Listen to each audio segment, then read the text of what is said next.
우리 다 같이 말씀을 봅니다. 창세기 41장 1절부터 7절까지의 말씀. 자, 어떤 내용이 들어가 있는지 한번 천천히 같이 읽어봅니다. 같이 읽습니다. 시작. 만 2년 후에 바로가 꿈을 꾼즉 자기가 나일 강가에 서 있는데 보니 아름답고 살찐 7암소가 강가에서 올라와 갈밭에서 뜯어먹고 그 뒤에 또 흉하고 파리한 다른 7암소가 나일 강가에서 올라와 그 소와 함께 나일 강가에 서 있더니 그 흉하고 파리한 소가 그 아름답고 살찐 7소를 먹은지라 바로가 곧 깨었다가 다시 잠이 들어 꿈을 꾸니 한 줄기에 무성하고 충실한 7이삭이 나오고 그 후에 또 가늘고 동풍에 마른 7이삭이 나오더니 그 가는 7이삭이 무성하고 충실한 7이삭을 삼킨지라 바로가 깬즉 꿈이라. 아멘. 아멘. 예, 요셉의 이야기 속에는 꿈들이 이제 가득 들어차 있는 내용인데요. 오늘 제목도 삶의 절망 속에서 세 번째입니다. 이제 마지막 절망이 이제 마지막으로 마감되어지는, 그래서 언제까지 이렇게 연속되어질 것이냐면요, 하나님의 때가 이루어질 때까지, 하나님의 때 안에서 이루어질 것이라는 것을 우리가 믿는다면요, 우리도 지금 무엇을 향해서 가고 있는 중인가? 하나님의 때를 향해서 가고 있는 존재들이라는 점에서 요셉의 이야기도 아마 그와 같은 이야기가 아닐까라는 생각이 듭니다. 그래서 이 하나님의 때, 우리가 하나님의 때를 기다리는 것이 참 쉽지 않다는 거, 그건 분명히 아마 우리도 느끼지 않을까 싶습니다. 오늘도 이제 본문을 읽으면서 첫 번째 절이 41장 1절이 만 2년 후에라고 되어 있거든요. 만 2년 후에. 2년이라는 기간이 짧을 수도 있고 길 수도 있고요, 어떤 삶의 정황이냐에 따라서 짧을 수도 또 길 수도 있는 그런 상황인데, 어찌되었든 이 만 2년이 어떤 역사를 벌이는 기간인지 요셉의 이야기 속에서 또 한번 살펴봐야 될 필요가 있을 것 같습니다. 자, 요셉의 이야기를 나누기 전에 하나님의 때, 이 하나님의 때를 나누면서요, 창세기의 이야기 아마 전체가 이 하나님의 때를 향해서 가고 있는 게 아닌가라는 생각을 해봅니다. 이 아브라함의 이야기, 즉 믿음의 조상이라고 하는 아브라함의 이야기도 이 하나님의 때를 향해서 가고 있고요, 야곱의 이야기도 역시 마찬가지인 것 같고, 요셉의 이야기도 역시 하나님의 때에 아름답게 이루어질 것이라는 거. 그런데 이 하나님의 때를 기다린다는 것이 참 쉽지는 않은 것 같습니다. 13년 종살이와 감옥살이 한다는 게 결코 만만치 않을 거거든요. 지금 우리의 삶의 여정 속에서도 뭔가를 간절히 기다리고 바라고 있는 분들이 계시다면 아마 그 기다림이 얼마나 힘겨운 것인지 그것도 느끼지 않을까라는 생각이 듭니다.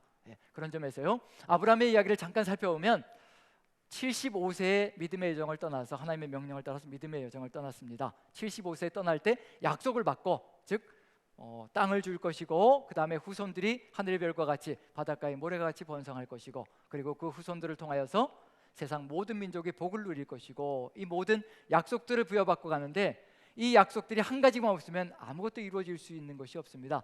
후손이 없으면, 즉 자식이 없으면 아무것도 이루어질 수가 없는 거죠. 땅을 차지한다. 후손이 없으면 그 가나안 땅 차지할 수도 없고요, 그 다음에 생육하고 번성하여 하늘의 별과 같고 바닷가에 몰아갔다. 후손이 없으면 아무 의미가 없고요, 그 다음에 또 세상 모든 민족이 너와 후손을 통하여 복을 누린다. 이게 아브라함이 죽어버리면 아무 소용이 없거든요, 후손이 없다면. 그래서 후손의 약속이 이 안에 반드시 들어가 있고요, 75세에 이렇게 약속을 받고 출발했습니다. 100세가 되어서야 누가 탄생되어졌냐면요, 이삭이 탄생되어졌습니다. 몇 년의 세월인가요? 25년의 세월입니다. 자, 짧은가요? 긴가요? 25년. 25년 기다리라고 하면 숨 넘어갈 겁니다. 우리는 몇 초도 못 기다리나요? 카톡을 보내놓고 그 번호 일자가 지워지지 않으면 아주 승질이 나서 못 견디는 거죠. 그 일자가 지워져야 봤구나, 본 다음에 이제 몇 초 이제 세는 거죠. 봤는데, 분명히 봤는데 이게 답이 안 오는 거죠. 그러면 이제 더 승질이 나기 시작하는 거죠. 이렇게 우리 시절은 정말 1초, 2초, 3초 기다리는 것이 이렇게도 힘겨운 시절이거든요. 그런데 아브라함에게 25년, 이건 남의 얘기가 아니라 우리 얘기가 되면 어떻게 될 것인가? 자, 그럼 이제 25년의 세월 동안 누가 기다리신 걸까요? 누가 기다리신 걸까요? 솔직하게 한번 얘기해 보죠. 누가 기다리는 걸까요? 아브라함이 후손을 기다리고 있는 중일까요? 하나님께서 하나님의 때를 기다리고 계시는 중일까요? 그렇죠, 하나님이 하나님의 때를 기다리고 있습니다. 아브라함은요, 해볼 거 다 해봤거든요. 롯도 데리고 다니면서 자기의 상속자로 삼아봤고요, 엘리에셀도 자기의 상속자로 선택해봤고요, 그 다음에 이스마엘도 자기의 상속자로 탄생시켜봤습니다. 할 거 다 해봤습니다. 누가 기다리시는 거예요?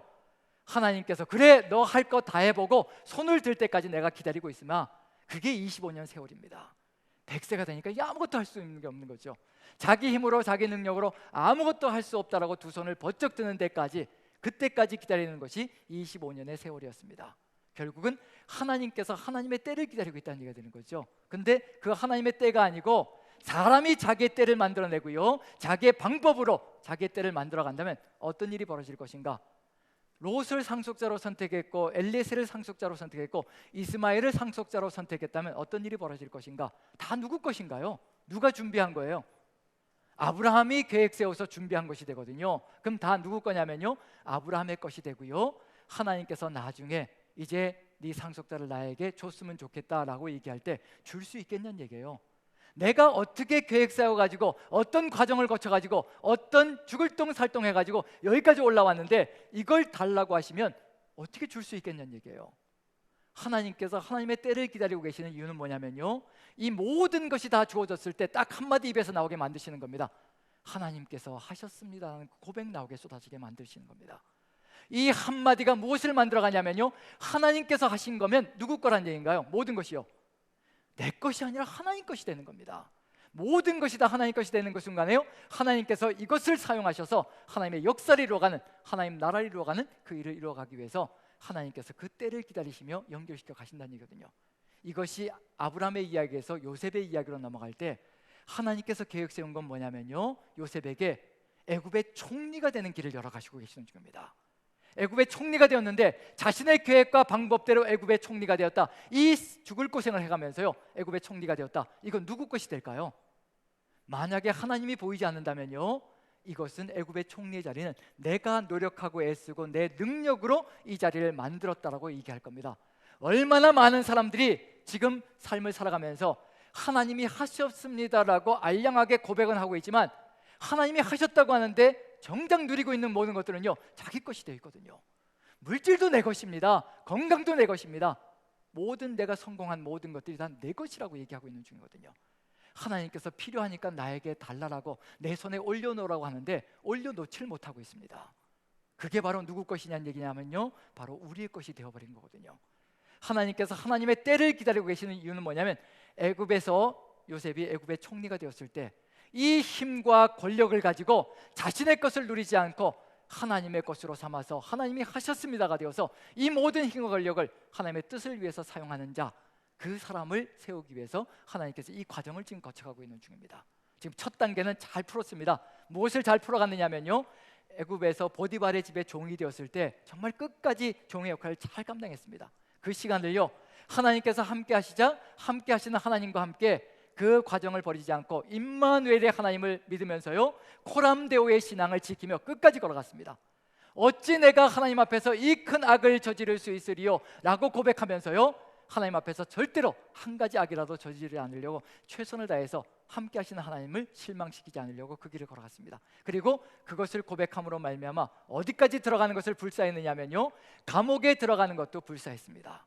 그럼 이제 봐야 될 것이 뭐냐면요, 감옥 속에서도 이러한 하나님의 뜻을 받들어서 함께 하시는 하나님과 함께 아름답게 삶의 여정을 마무리 지을 수 있을 것인가? 그래야 어디로 갈 수 있다는 얘기냐면요, 그래야 이제 애굽의 총리의 자리로 올라갈 수 있다는 얘기거든요. 한 단계 한 단계씩 하나님께서 전진을 시켜가시며 하나님의 뜻을 이루시기 위하여 최선을 다하시고 계시는 중입니다. 그런데 이제 요셉이 이제 하나님의 뜻을 받들어 이 길을 끝까지 잘 걸어갈 것인가? 이제 무엇을 보면 알 수 있냐면요, 종살이 할 때 이야기 한 가지가 들어가 있고요, 감옥살이 할 때도 이야기 한 가지가 들어가 있습니다. 그 한 가지 이야기가 뭘 보여주냐면요, 하나님과 함께 하시는 하나님과 함께 잘 걸어가고 있는가, 다음 단계로 넘어갈 준비가 되었는가 아닌가, 거기에 따라서 이제 다음 단계로 갈 것인가 말 것인가가 결정되어질 겁니다. 자, 감옥으로 보낸 것은 무엇을 하기 위한 걸까요? 누구의 뜻을 이루기 위한 걸까요? 요셉의 뜻을 이루기 위한 걸까요? 하나님의 뜻을 이루기 위한 걸까요? 하나님의 뜻을 이루기 위해서 감옥 속에 집어넣었죠. 그래서 누가 함께 하시느냐면 하나님께서 함께 하시고, 분명히 뭐라고 기록되어 있냐면요, 하나님께서 함께 하셔서 그에게 인자를 더하사라고 되어 있습니다. 하나님께서 버리지 않으시고 끝까지 붙들고 가신다는 겁니다. 어떤 삶의 정한이냐가 문제가 아니라 하나님께서 함께 하시느냐 아니냐가 문제라고 분명히 말씀드렸습니다. 하나님께서 함께 하신다는 것은요, 하나님께서 그 길을 이끌어 가시고 계시고 그 길 속에서도 하나님의 뜻을 이루어 가고 있다는 것을 보여주고 있는 중입니다. 자, 그래서 하나님의 뜻을 이루시기 위해서 이제 누구를 보내시냐면요, 두 관원장을 감옥 속으로 보냅니다. 바로의 두 관원장이 감옥에 갇히는 겁니다. 누구와 만나게 하시려고 하는 거예요? 요셉과 두 관원장을 만나게 하시는 겁니다. 만나게 하셔서 뭘 하시기 위한 걸까요? 이제 요셉을 누구에게 천거하게 하려고 만나게 하시는 걸까요? 바로에게 천거하게 하려고, 그 연결고리를 만들어 가시려고 이제 두 관원장을 감옥 속으로 보냅니다. 분명히 이 두 관원장이 뭔가에 연루되었을 거예요. 바로가 감옥에 가뒀다는 얘기는 이게 뭐 반역죄에 연루가 되었거나 바로를 암살하려고 하는, 독살하려고 하는 음모에 연루가 되었거나, 그렇게 해서 이제 그것이 발각되어져서 이제 감옥에 두 관원장이 갇혔습니다. 술 맡은 관원장과 떡 맡은 관원장 두 사람이 감옥에 갇혔고요. 그런데 공교롭게도 어떻게 됐나요? 하룻밤에 뭘 꾸게 되나요? 꿈을 꾸게 되는 거죠. 동시에 이제 꿈을 꾸게 되는 거죠. 그런데 꿈을 해석할 사람이 없습니다. 이 꿈을 해석할 사람. 그래서 이제 근심하는 얼굴 표정을 가지고 있는데, 요셉에게 이 두 간원장을 돌보라고 맡겼기 때문에 요셉이 얼굴을 보니 뭔가 근심이 있는 것 같은데 말은 안 하고 있고요. 그래서 넌지시 물어보죠. 왜 이렇게 얼굴빛이 근심이 가득합니까? 라고 얘기를 하자 뭐라고 얘기하나요? 꿈을 꿨는데 어떻게 되나요? 꿈을 꿨는데 해석할 자가 없다라고 얘기를 합니다. 자, 그럼 이제 여기에서 요셉이 하는 말이 뭘까요? 요셉이 하는 말이 해석은 누구에게? 성경 읽으셨잖아요. 그렇죠? 창세기는 뭐 밥 먹듯이 우리가 읽고 있잖아요. 해마다 성경 통독을 할 때도 창세기는 늘 우리 통독을 하지요. 그런 점에서 뭐 이 이야기는 익히 잘 알고 있는 내용인데, 해석은 누구에게 있다고요? 해석은 하나님께 있지 않습니까? 청하건대 나에게 이르소서라고 얘기를 합니다. 해석은 하나님께 있다. 이것이 어떤 의미를 가지고 있는 것인가, 요셉이 어떤 신앙을 가지고 있는가를 알려주고 있는 중입니다. 해석은 하나님께 있다. 세상 사람들이 꾸는 모든 꿈들까지도 누구의 손 안에 있다는 얘기예요? 하나님의 손 안에 있다는 겁니다. 인간 천하 만사가 하나님의 손 안에 있다는 것을 요셉이 믿고 살아가고 있다는 얘기거든요. 그럼 이것을 가지고 끝까지 갈 수 있느냐 아니냐, 그거까지도 봐야 되겠죠. 천하 만사가 다 하나님의 손 안에 있다면, 세상 사람들이 꾸는 꿈까지도 하나님의 손 안에 있다면요, 하나님의 때까지 기다릴 수 있는 그런 믿음을 가질 수 있을 겁니다. 그러면 그런 믿음을 가지고 간다면 끝까지 승리할 수 있을 것이라는 얘기고요. 하지만 이 믿음을 견고하게 끝까지 가져갈 수 있을 것인가, 감옥살이가 길어지면 어떤 마음이 될 수 있을 것인가, 그것도 한번 봐야 되겠죠. 자, 이제 꿈을 해몽하는데 술 맡은 간원장이 먼저 얘기를 합니다. 포도나무를 보았는데, 꿈에 포도나무를 보았는데 세 가지가 뻗어나갔고 그 세 가지에 잎이 나고 그 다음에 꽃이 피고 포도 열매가 맺혔는데, 그 포도 열매를 따서 즙을 짜가지고 누구의 잔에 바쳤다는 얘기인가요? 바로의 잔에 바쳤다라고 얘기를 합니다. 그럼 누가 마시는 거죠? 바로가 마신다는 얘기거든요. 그래서 그거 꿈을 듣자마자 요셉이 해몽을 하는데요, 세 가지는 3일 뒤입니다. 3일 뒤에 바로께서 당신의 전직을 회복할 겁니다. 그래서 당신이 예전에 하던 것처럼 바로의 잔을 올려드릴 것이고, 그래서 그 관직을 그대로 가져갈 겁니다. 그 얘기를 듣자마자 누가 이제 길몽이다라고 생각할까요? 술 맡은 간원장뿐만 아니라 떡 맡은 간원장도 이거 길몽이구나. 그럼 자기의 꿈도 어떻게 할까요? 얘기해 주겠죠. 자, 떡 맡은 간원장도 용기를 얻어가지고 저런 길몽이라면 내 얘기도 해야 되겠다. 그래서 떡 맡은 간원장도 꿈을 얘기하는데, 떡광주를 세 광주를 머리에 이고 있는데 맨 위에 있는 광주리가 바로를 위한 떡으로 채워져 있는 광주리였다라고. 그런데 이 세 광주리 위에 맨 마지막에 맨 위에 있는 이 바로를 위한 떡광주를 새들이 날아와서 먹어버렸다라고 얘기를 합니다. 자, 여러분들 생각하기에 길몽인가요? 흉몽인가요? 아무리 봐도 흉몽이죠. 그럼 여러분들은 어떻게 하시겠어요? 이게 내용은 이제 요셉이 생각하기에 속으로 확 드는 생각이 3일 뒤에, 똑같은 3일 뒤인데 이게 바로의 떡을 새들이 먹어버리는 거 보니까, 머리에 이고 있다는 거 보니까 분명히 목을 매달 것이고, 목을 매달면 새들이 와서 그 고기를 뜯어 먹는다는 것이 꿈의 해몽인데, 자, 여러분들이라면 어떻게 하시겠어요? 얘기해 주시겠습니까? 아니면 속으로만 생각하시겠습니까? 그리스도인으로서 한번 생각해 보시죠. 3일밖에 걸리지 않습니다. 3일 동안 행복한 꿈을 꾸게 해주시겠습니까? 아니면 3일 동안 지옥 같은 삶을 살게 만들어 주시겠습니까? 그리스도인으로서. 자, 하시겠어요? 안 하시겠어요? 그렇죠. 우리 같으면 안 하죠. 그거 얘기했다가 3일 동안 이 사람이 정말 얼굴빛이 문제가 아니라 얼굴빛이 아마 새카맣게 타들어갈 겁니다. 3일 뒤에 지옥 같은 일이 벌어질 터이니 매일 매 순간순간 살아가는 게 지옥이겠죠. 그런데 요셉이 그 꿈 이야기를 그대로 털어놓습니다. 3일 뒤에 바로가 당신의 목을 매달 것이고, 그리고 새들이 당신의 고기를 뜯어먹을 것이라고 이렇게 꿈을 해몽합니다. 왜 그럴까요? 누가 들으라고 이렇게 하는 걸까요? 술 맡은 관원장이 들으라고 이렇게 해석하는 겁니다. 술 맡은 관원장이 정확하게 꿈이 해몽되는 것을 보고 누구의 꿈을 해몽하기 위해서 천거할 것이냐면요, 바로에게 천거해야 되기 때문에 그렇게 하나님께서 얘기하게 만들어 가시는 겁니다. 우리의 삶 속에서도요, 가슴이 아프지만 얘기해야 될 때가 있습니다. 그런데 얘기하지 말아야 될 때도 있습니다. 누가 하라고 할 때 얘기해야 되냐면요, 성령께서 하라고 할 때 얘기해야 되는 거고요, 성령께서 막으실 때는 절대로 입을 열지 말아야 되는 겁니다. 지금 요셉의 이야기는 누구의 이야기냐면요, 하나님의 이야기를 풀어가고 있는 중입니다. 요셉이 이 꿈 행원까지, 이 저주스러운 꿈 행원까지 할 수밖에 없었던 것은 하나님의 역사를 이루어가기 위해서 이루어가고 있는 그런 역사 속에 들어가 있다는 얘기거든요. 하지만 우리의 삶 속에서도 누군가에게 때로는 상처 줘야 되는 그런 얘기가 있을지라도 성령께서 하라고 하시면 해야 되는 것이고, 하지 말라고 하면 하지 말아야 되는 겁니다. 누구의 뜻을 따라 걸어가야 된다는 얘기냐면요, 성령께서 이끌어 가시는 그 길을 따라 우리가 삶을 살아갈 수 있도록 최선을 다해야 될 필요가 있습니다. 하지 말아야 되는데 입을 열어서 상처를 주는 경우가 있고, 해야 되는데 하지 않아서 바른 길로 가지 못하게 하는 경우가 비일비재하게 벌어집니다. 우리가 끊임없이 주의 성령의 뜻을 따라서 말씀을 묵상하고 기도하며 그 뜻을 받들며 걸어간다면요, 해야 될 때와 하지 말아야 될 때가 분명하게 구별되어질 겁니다. 그걸 본다면요, 이제 요셉의 이야기 속에서 이렇게 꿈을 해몽했습니다. 그런데 안타까운 게 뭐냐면요, 이상한 일이 벌어지기 시작합니다. 종살이 할 때는 보여지지 않았던 거예요. 그런데 감옥살이 하면서 요셉이 초조하고 조급해지고 뭔가 절망 가운데서 마음이 무너지고 있다는 것을 느껴볼 수가 있습니다. 우리도 이럴 수 있거든요. 요셉의 이야기를 통해서 남의 이야기가 아니라 우리의 마음도 느껴볼 수가 있습니다. 그렇지만 이것이 이루어진다면 어떤 역사가 펼쳐질 것인가, 그것도 한번 봐야 될 필요가 있습니다.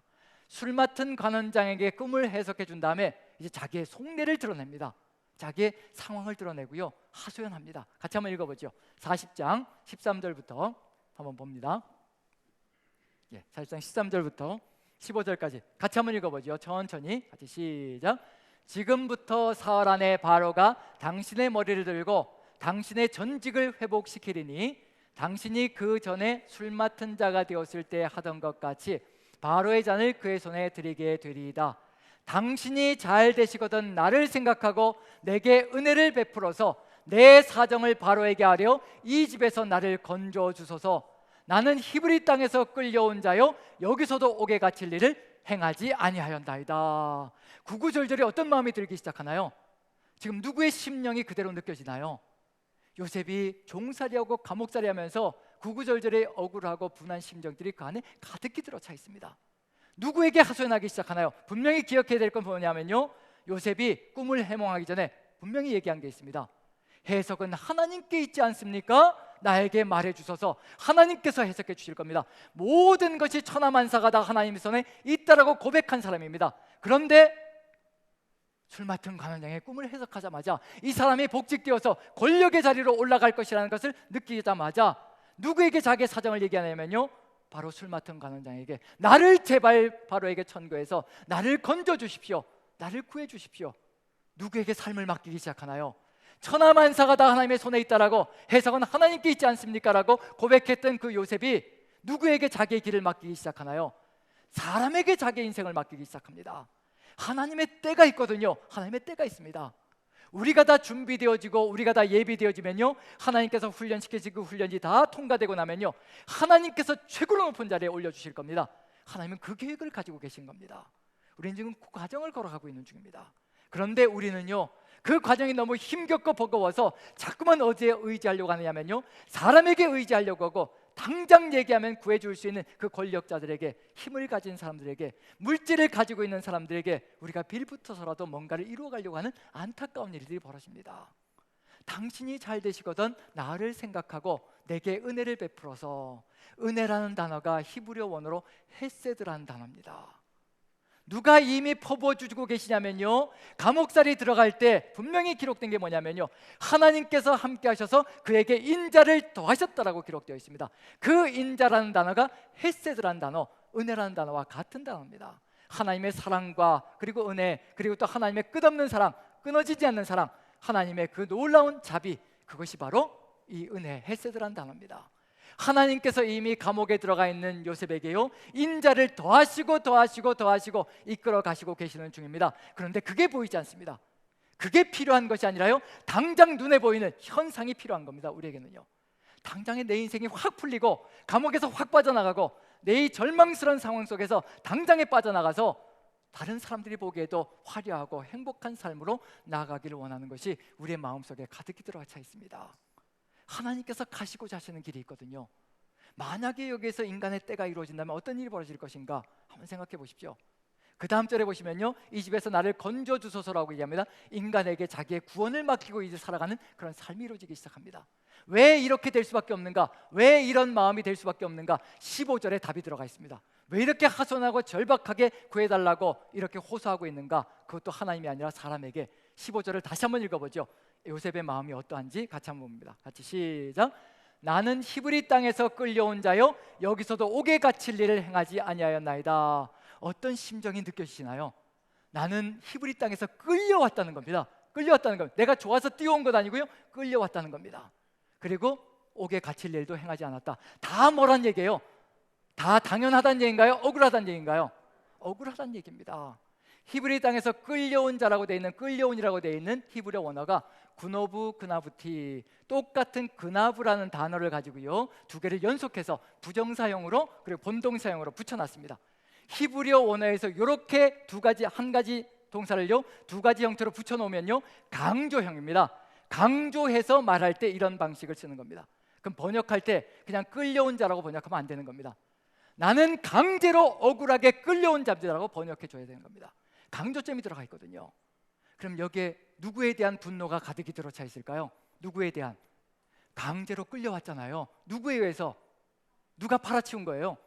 형들이 팔아치운 거잖아요. 그럼 감옥 생활하면서 뭐가 가슴에 울컥울컥 올라오느냐면요, 형들에 대한 분노와 한이 울컥울컥 올라오기 시작합니다. 억울하게 끌려왔고 내가 억울하게 강제로 팔려왔고 그 심정이 그대로 들어가 있습니다. 그 다음에 여기서도 옥에 갇힐 일을 행하지 아니하였나이다. 누구 때문에 누명을 쓴 건가요? 누구 때문에요? 보디발의 아내 때문에 누명을 쓴 거잖아요. 이렇게 되면 만약에 이런 역사가 펼쳐져서 만약에 풀려나서 애굽의 총리가 되었다, 이제 어떤 역사가 펼쳐질까요? 한번 생각해 보십시오. 이 상황이 펼쳐져서 이 억울하고 분노로 가득 찬 이 심령을 가지고 감옥에서 풀려나서 애굽의 총리가 되었다, 어떤 역사가 만들어질까요? 형들에 대해서, 보디발의 아내에 대해서 어떤 일이 벌어질까요? 첫 번째로 풍년 동안의 곡식을 거두어서 흉년을 예비하는 사람이 아니라 첫 번째로 하는 일이 뭐가 될 것이냐면요, 누구를 잡아와야 될까요? 첫 번째로요, 형들을 잡아와야 되겠죠. 그럼 어떻게 하면 될까요? 이제 자객단 100명 정도만, 애굽의 군사 중에서 최정예 요원들 100명만 뽑아가지고요, 딱 칼을 채워가지고 어디로 보내면 되는 거예요? 몽타주 10명의 몽타주를 그려가지고 딱 주면서 이렇게 생긴 것들을 10명을 끌고 와라, 그리고 보내면 되는 겁니다. 그럼 어떻게 할까요? 자기가 끌려왔던 것처럼 질질 끌고서 어디까지 끌고 오는 건가요? 애굽 땅까지 끌고 올 것이고 바로 눈앞에 딱 앉혀놓고 어떻게 할까요? 칭찬을 해줄까요? 목을 쳐버릴까요? 그렇죠. 이제 승질 나오는 거죠. 목을 그 자리에서 다 쳐버릴 겁니다. 하나님의 뜻이 다 무너져 내리는 겁니다. 그 다음에 두 번째는 누구 차례인가요? 나는 옥에 갇힐 일도 하지 않았으니 누구 차례인가요? 이제 보디발과 보디발의 아내를 딱 끌어다 놓고 어떻게 할까요? 네 죄를 네가 알렸다, 이제 족치는 거죠. 그래서 보디발의 아내 입에서 뭐가 나올 때까지요? 내가 누명을 씌웠습니다, 그런 일 없었습니다, 그 말이 나올 때까지 족치고, 말이 나오면 어떻게 할까요? 그 다음에 네 죄를 알렸다, 이제 또 치죠. 이렇게 이런 일이 벌어진다면 하나님의 뜻이 이루어질 것인가? 지금 이런 상황이 벌어지고 있는 중입니다. 우리의 삶 속에서도요, 하나님의 때를 기다리는 것이 얼마나 어려운지, 삶의 요정 속에서 그냥 평탄하게 행복하게 모든 것이 안정된 가운데서 걸어가면요 아무 문제도 없을 수 있습니다.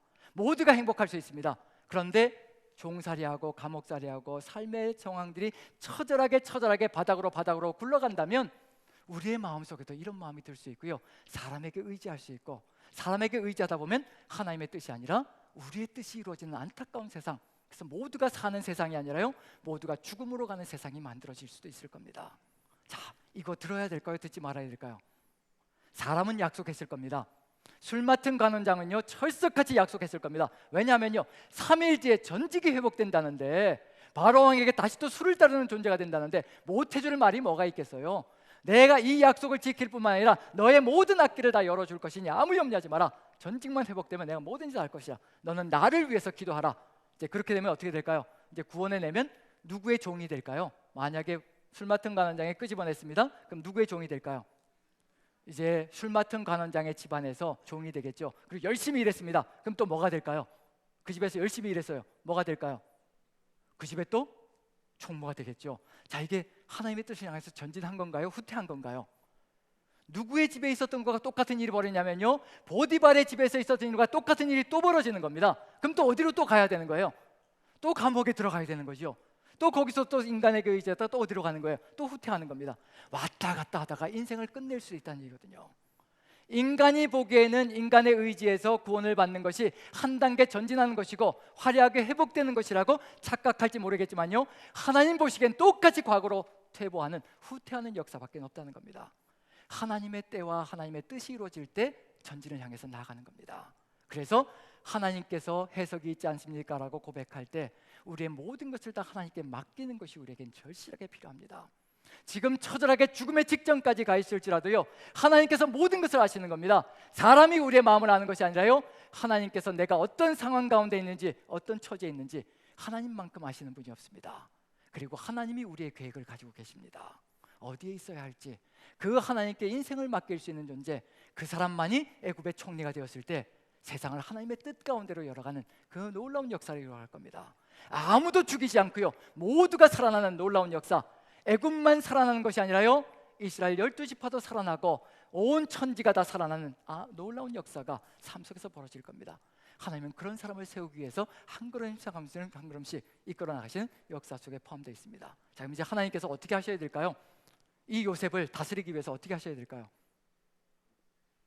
구슬러야 될까요? 아니면 어떻게 될까요? 한번 보시죠. 봅니다. 40장 20절부터 한번 봅니다. 자, 같이 한번 읽어보시죠. 같이 읽습니다. 시작. 제3일은 바로의 생일이라 바로가 그의 모든 신하를 위하여 잔치를 베풀 때 술 맡은 간원장과 떡 굽는 간원장에게 그의 신하들 중에 머리를 들게 하니라.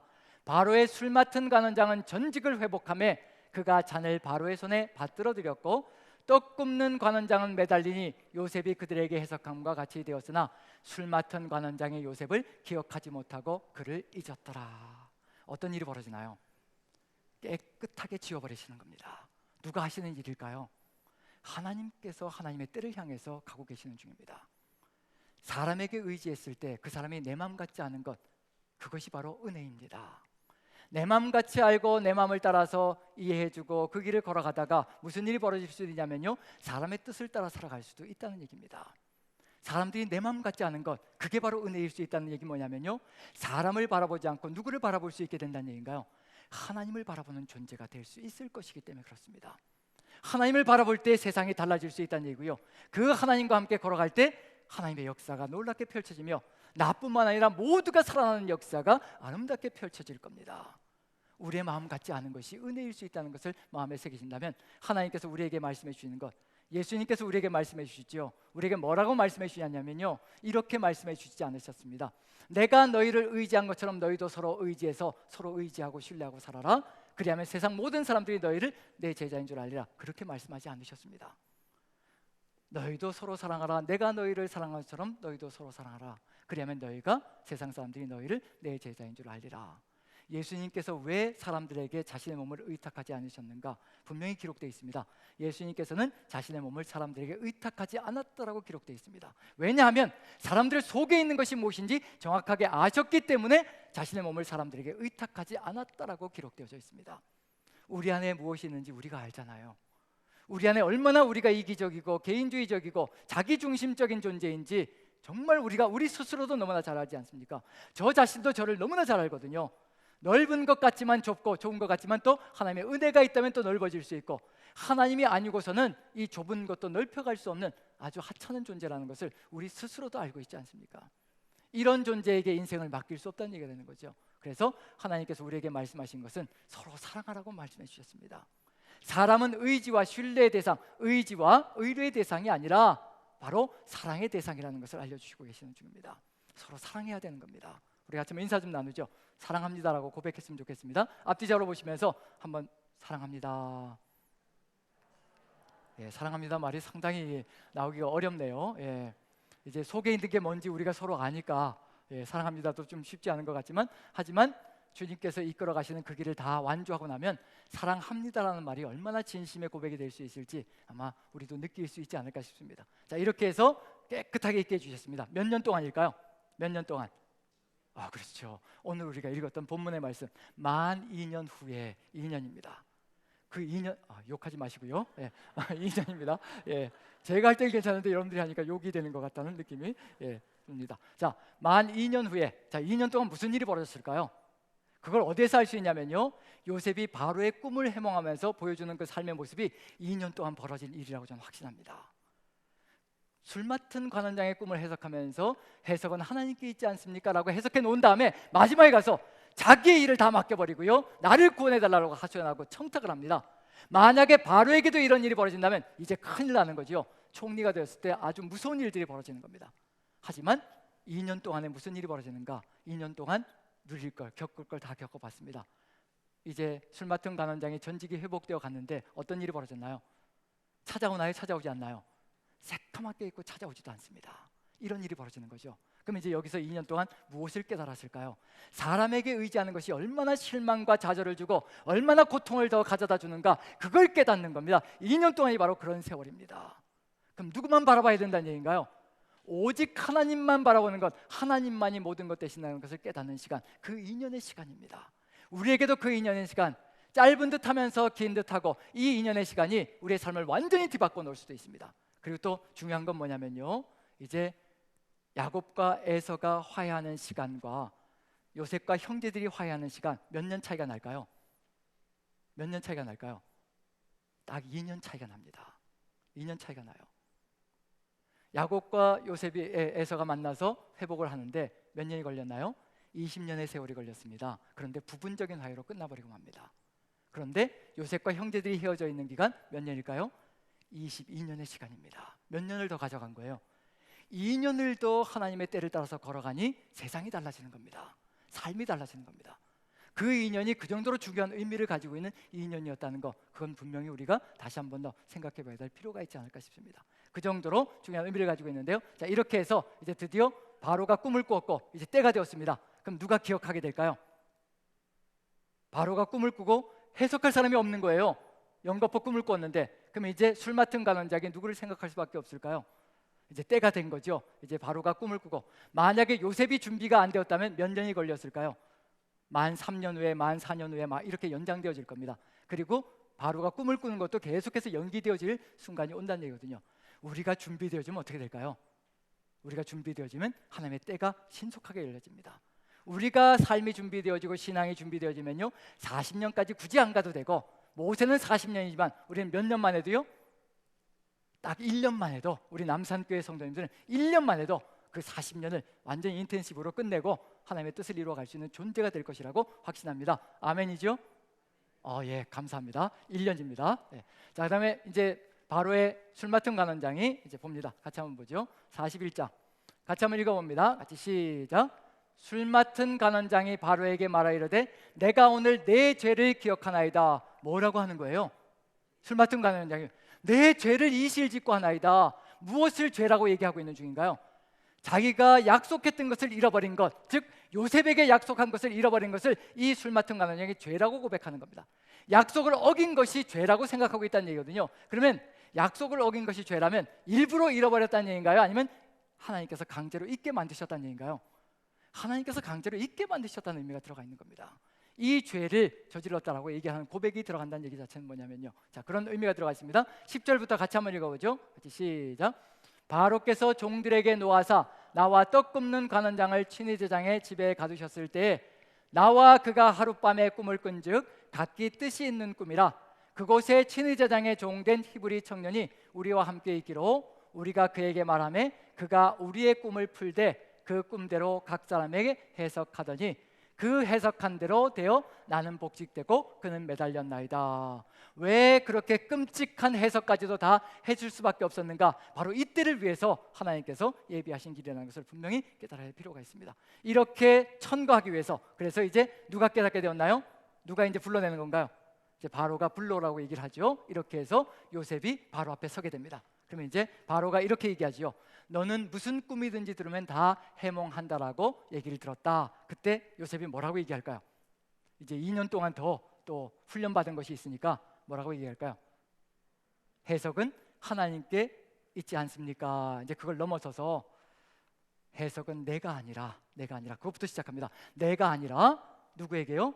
하나님께서 바로에게 평안한 대답을 주시리이다. 누구에게 답이 있다는 얘기인가요? 내가 아니라 하나님께 모든 답이 다 들어가 있습니다 라고 얘기하는 것으로 이제 시작합니다.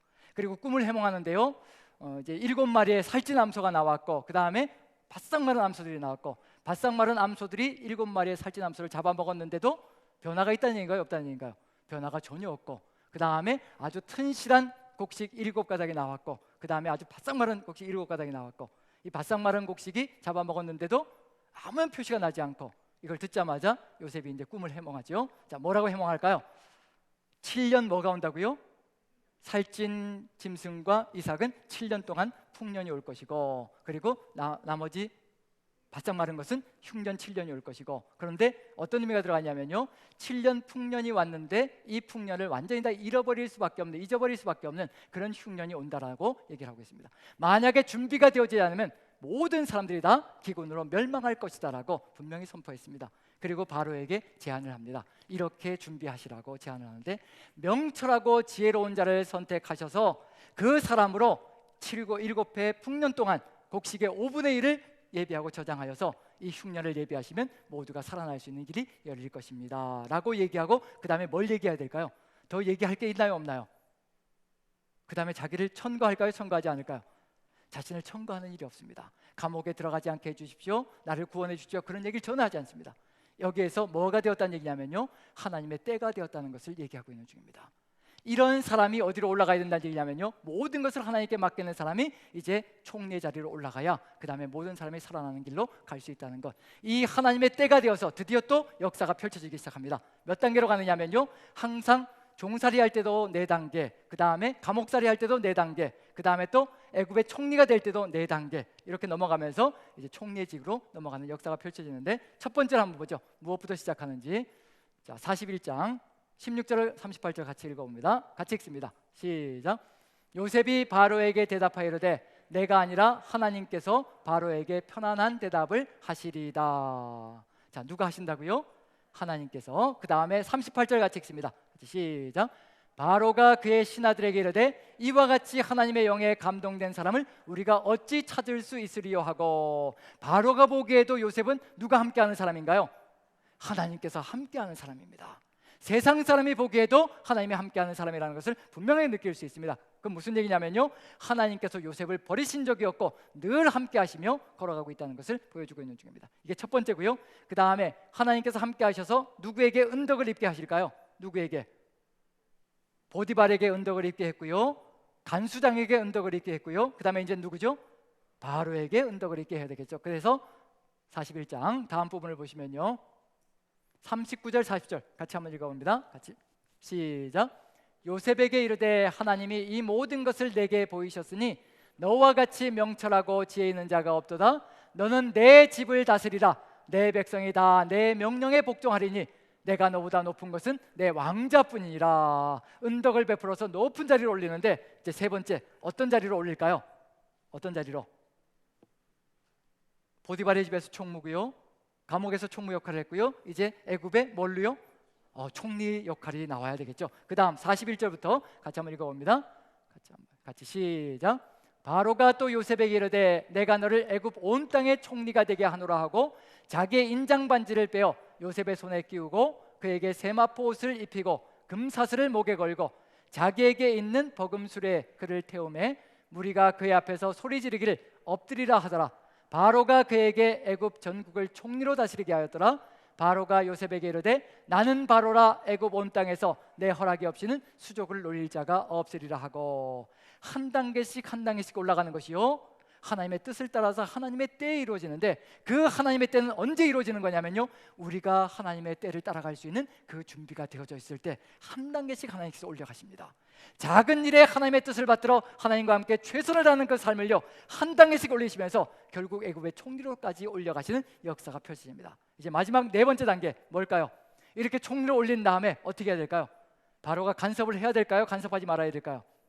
예, 간섭하지 않겠죠. 자, 한번 읽어봅니다. 41장 54절부터 57절까지 같이 읽습니다. 두 절만 먼저 읽어보죠. 같이 시작. 7해 흉년이 들기 시작하매 각국에는 기근이 있으나 애굽 온 땅에는 먹을 것이 있더니 애굽 온 땅이 굶주림에 백성이 바로에게 부르짖어 양식을 구하는지라 바로가 애굽 모든 백성에게 이르되 요셉에게 가서 그가 너희에게 이르는 대로 하라 하니라. 뭐라고 얘기하나요? 누가 말하는 대로만 하면 된다는 얘기예요. 나는 아무것도 간섭할 수도 없고 왕자가 그냥 높을 뿐이고 아무것도 그보다 높은 것이 없느니라. 가서 누구의 말만 들으라고요? 가서 요셉이 하는 대로 행동하고 요셉이 말하는 대로만 들으라. 그가 말하는 대로 하면 사는 길이 열려갈 것이라. 이게 바로 누가 세우시기를 원하셨던 사람이냐면요, 하나님께서 세우시기를 원하시는 사람. 세상 사람도 모든 정권을 다 맡기고 이 사람의 말만 들으면 너희가 살 수 있을 것이라. 저 사람의 말만 들으라고 하는 사람, 아무 간섭을 하지 않습니다. 모든 것을 다 맡기고 그 길로 가는 사람, 그 사람이 바로 우리가 되어진다면 어떤 역사가 펼쳐질 것인가. 하나님께서 우리를 세워놓으시고 아무것도 간섭할 필요가 없는 사람, 그건 어떤 사람일까요? 하나님께서 다윗을 찾은 다음에 내 마음 내 뜻대로 행할 사람이라고 분명히 말씀해 주셨습니다. 내 마음 내 뜻대로 행할 사람, 내 마음과 내 뜻과 같은 사람이라는 것이 히브리어 원어의 뜻입니다. 내 마음과 내 뜻과 같은 사람, 하나님께서 간절히 찾기를 소망하는 사람은 어떤 사람이냐면요, 하나님 마음과 같은 사람, 하나님의 뜻과 같은 사람. 그 사람이 서 있을 때 하나님께서 그 사람에게 모든 것을 맡기고 간섭하지 않고 그 삶의 길을 이끌어가는 역사가 펼쳐질 것이라는 거. 자, 이 삶의 여정 속에서 요셉에게 모든 것을 바로가 맡기고 아무것도 간섭하지 않습니다. 어떻게 살아갔기 때문일까요? 제대로 살아갔을까요? 제 역할을 못했다는 얘기인가요? 제대로 살아간 거죠. 아무리 살펴보아도 다니엘처럼 비리가 전혀 없는 사람, 우리 같으면 어떨까요? 총리의 자리에 올랐습니다. 이 세상 모든 사람들이 몰려오는 양식을 가지고 있습니다. 이 양식을 가지면요, 이 양식은요 금은보화도 더 귀한 겁니다. 세상 사람들이 금은보화를 가지고 있으면 무슨 소용이 있냐는 얘기예요. 양식이 없으면 금은보화가 아무 소용이 없습니다. 금덩어리를 먹고 죽을 수도 없는 거죠. 자, 그런 점에서 양식만 가지고 있으면 뭐가 이루어진다는 얘기냐면요, 모든 뒷거래를 다 이루어갈 수가 있습니다. 총리 역할이면 어떻게 하면 되는 거예요? 부하들에게 얘기해서, 신하들에게 얘기해서 뒷거래 해가지고 금은보화를 다 그리고 모아라 라고 얘기하면요, 천하의 부자가 될 수 있는 것이 요셉의 삶일 겁니다. 그런 이야기가 전혀 등장하지 않습니다. 하나님께서 이런 사람을 세워서 하나님의 뜻을 이루어가고 하나님의 역사를 이루어가며 세상을 구원하시기 위해서 하나님께서 이 모든 과정을 거쳐가게 만드셨다는 거. 지금 우리의 삶도 역시 마찬가지입니다. 우리가 알량하게 이런 고백을 할 때가 참 많습니다. 하나님께서 하셨습니다라고 고백할 때가 참 많습니다. 그런데 정작 우리가 누리고 있는 모든 것들이 정말 하나님의 것이라고 고백하며 하나님께서 뜻하신 시간에 하나님께서 원하시는 방법대로 우리가 하나님께 올려드리고 있는가, 그걸 생각해 보면요, 감옥 속에서 요셉의 모습과 우리의 모습이 흡사하지 않을까.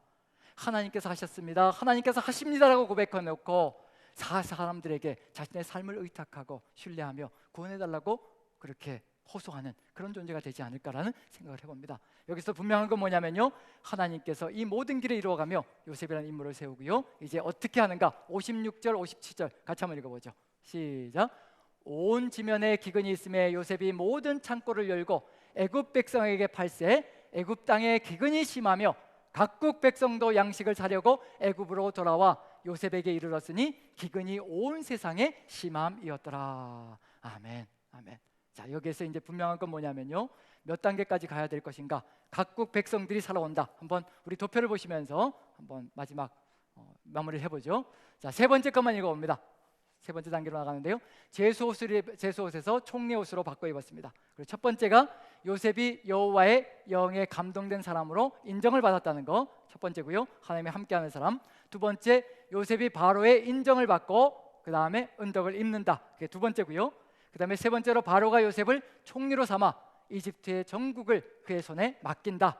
맡긴다는 나탄이라는 단어가 나오는데 맡기는 것으로 되고요. 그 다음에 네 번째로 바로가 맡긴 일에 대하여 관여하지 않고 요셉에게 모든 정권을 다 맡기고 간섭하지 않는다. 이렇게 네 단계로 나아갑니다. 그래서 첫 번째, 두 번째, 세 번째로 나오면서 요셉의 얘기가 단계로 나가는데 이제 한 가지만 남았죠. 어디가 남은 건가요? 마지막 한 칸만 남았습니다. 무슨 역할을 감당해야 될까요? 어떤 역할? 이제 총리로 올린 것은 단순히 기근 속에서 구원하라고 총리로 올린 것은 아니겠지요. 하나님의 뜻이 있습니다. 하나님의 때에 하나님의 뜻을 이루어갈 것. 각국 백성들이 양식을 사러 옵니다. 거기에 누가 있을까요?